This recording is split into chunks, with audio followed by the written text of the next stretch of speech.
শীতকাল মানে পিঠে আর আচারের সম্ভার।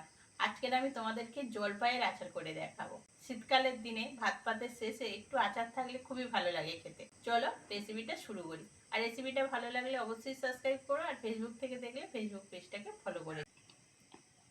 দেখো বন্ধুরা, এখানে আছে জলপাই, দেখতেই পাচ্ছ। এটা তোমরা কি বলো কমেন্টে অবশ্যই জানাবে। এটা তো আমরা জলপাই বলি। এর মধ্যে একটা আঁটি আছে পুরো কুলের মতন।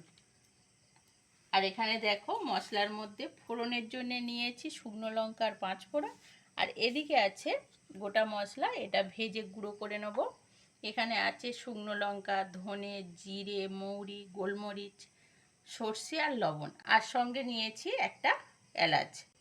আর শীতকাল মানে থাকবে তো গুড়। গুড়ের একটু ছোঁয়া না থাকলে কোনো কিছুই ভালো লাগবে না। আজকের গুড় দিয়ে তোমাদেরকে আচারটা করে দেখাবো। জলপাইয়ের বোটাগুলো ছাড়িয়ে নিচ্ছি।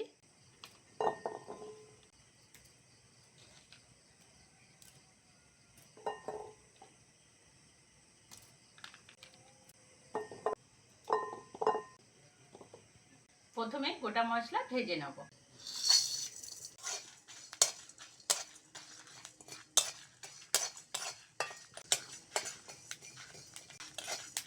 মশলাটা ভাজা হয়ে গেছে, নামিয়ে নেব।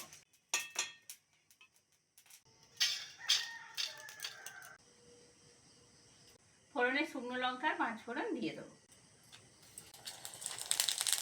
ধুয়ে রাখা জলপাইগুলো দিয়ে দেবো।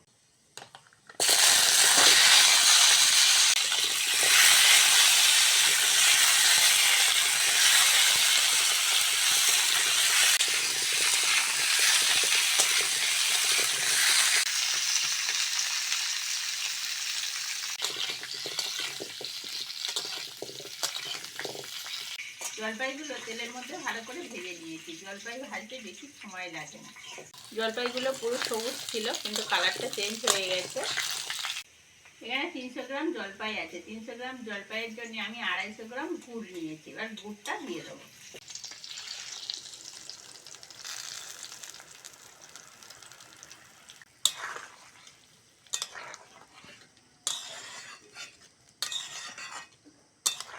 গুড় দিয়েছি, এবার জলপাইটাকে ভালো করে ফুটিয়ে নেব, ফুটিয়ে সিদ্ধ করে নেব।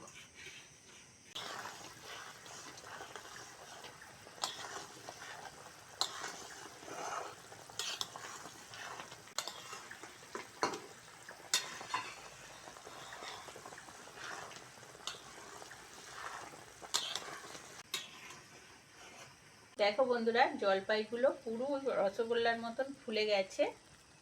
খুব সুন্দরভাবে ফুলেছে দেখো। গুড়ের ওপরে দেখো পুরো ভাসছে।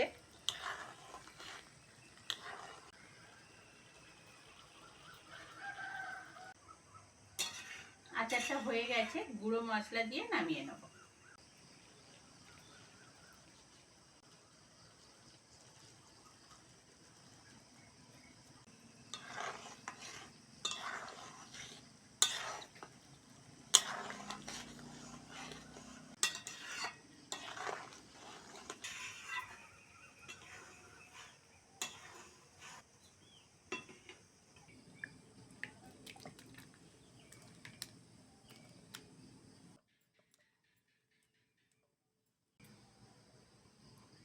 ঠান্ডা হলে আরো ঘন হয়ে যাবে বন্ধুরা।